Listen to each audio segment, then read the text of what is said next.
Assalamu alaikum, I'm Aisha and you're watching Samaa News. Here are today's headlines. A Pakistan Army Lieutenant Colonel and a sepoy embraced martyrdom after a suicide attack targeted a security forces convoy in Bannu district. The ISPR said the attack occurred during an intelligence-based operation against militants, including a suspected suicide bomber. During the operation, a vehicle-borne suicide bomber was intercepted by the leading group of troops. Following an intense exchange of fire, 5 militants were killed. However, the attackers rammed an explosives-laden vehicle into one of the vehicles of the convoy, as a result of which a lieutenant colonel and a sepoy were martyred.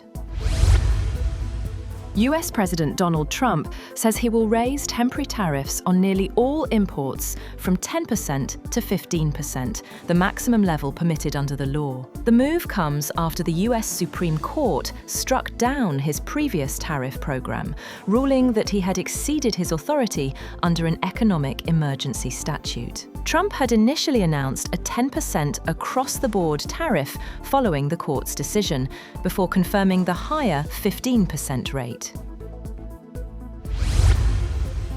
Indonesian President Prabowo Subianto says his government is prepared to face all possibilities after the US Supreme Court rejected President Donald Trump's global tariff measures. Prabowo emphasized readiness amid shifting trade dynamics between the two countries. The Indonesian leader was in Washington this week to attend the inaugural meeting of Trump's Board of Peace and to hold bilateral talks, where a new trade deal was signed, reducing tariff rates on Indonesian exports to 19% from 32%.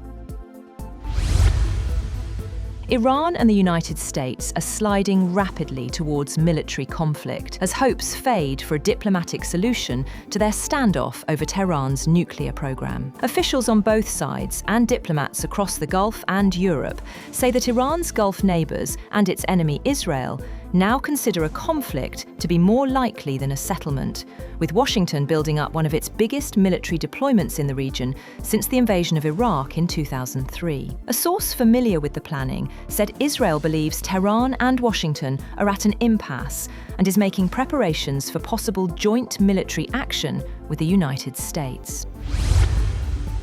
At least 10 people have been killed and 50 wounded in Israeli airstrikes in Lebanon's Bekaa Valley. The strikes targeted Hezbollah positions in the Baalbek area, with reports indicating that a senior Hezbollah official was among those killed. The escalation marks one of the deadliest incidents in eastern Lebanon in recent weeks and threatens to strain a fragile US-brokered ceasefire between Israel and Hezbollah, already under pressure from repeated accusations of violations.